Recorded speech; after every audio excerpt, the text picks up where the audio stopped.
Okay, let's get started here at the top with the title, Boston Marathon Bombing, How It Compares to the 1920 Wall Street Attack.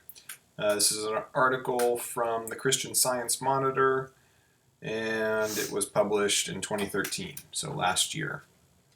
The 1920 bombing of Wall Street, which killed 38 and injured hundreds, was the deadliest terror attack on U.S. civilians until Oklahoma City. The crime was never solved. This here on the screen is a picture from that day. The bomb exploded in the very center of American capitalism on a weekday afternoon, just steps away from the New York Stock Exchange and the famed statue of George Washington at Federal Hall. 38 people died and hundreds were injured, several losing limbs to the explosive power of an estimated 100 sticks of dynamite. As in Boston this week, the bomber had rigged the device to not only kill but maim through the spread of shrapnel packed into the bomb. The United States would not see a deadlier attack of terrorism until a spring day in Oklahoma City. Despite its horrific death toll, the Wall Street bombing of 1920 is largely forgotten today. New York City instantly cleaned up the scene and moved on. No one was ever charged with the crime, and no memorial was ever built. Only the pockmarked stone of the former Morgan Bank building remains as a grim, if subtle, reminder. The bombing is worth remembering. It reminds us of an era when terrorists horrified the world, but had yet, until that September day, to make a point of targeting ordinary Americans in public. And it shows how the U.S. refused to take the wrong path in the wake of tragedy.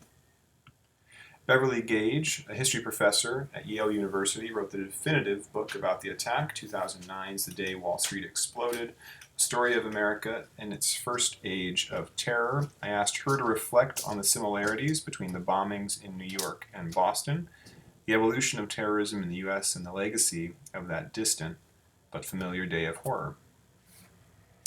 Question: what struck you as you learned about this week's bombing in Boston? Answer: we think of these kinds of mass bombings as being symptomatic of the terrible things about our own contemporary world, at least since Oklahoma City.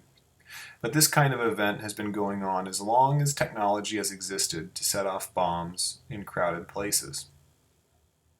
Question: was this fact of history the reason you wrote the book?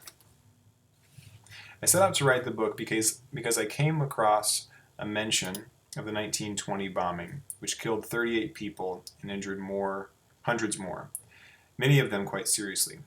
I was shocked that I had never heard of this. What's going on that allowed this big event to be lost to history? The other thing that surprised me was how many people at the time were saying, "Aha, of course, we all knew it would come." I thought, how did they assume that?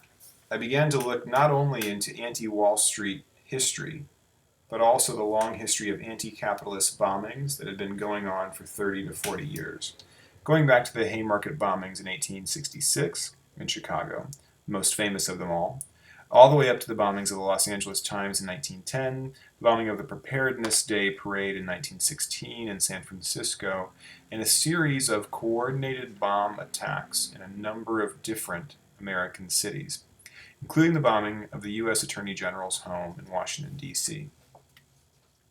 Question: what made this bombing stand out as unusual? Answer: a lot of the previous bombings had been much more targeted, very deliberate acts of assassination aimed at particular people.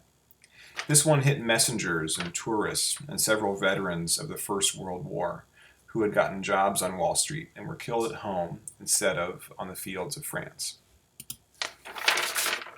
This was one of the reasons people thought this really might be an accident. Even those few political revolutionaries who embraced terrorism most often were talking about deliberate acts of assassination or political violence. This level of mass violence was unusual and tragic. Okay, I'm going to stop the reading there, and I just wanted to show you where I got some of these pictures. So This is the Library of Congress website. You can see it up here, or can you? There it is. And just send in the search term Wall Street bombing 1920. You get all kinds of things.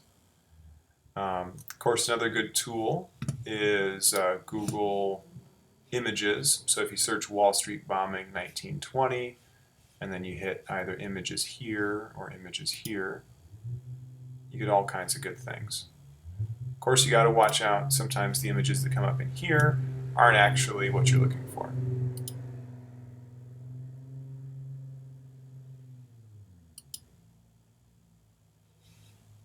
There you can see the statue of George Washington.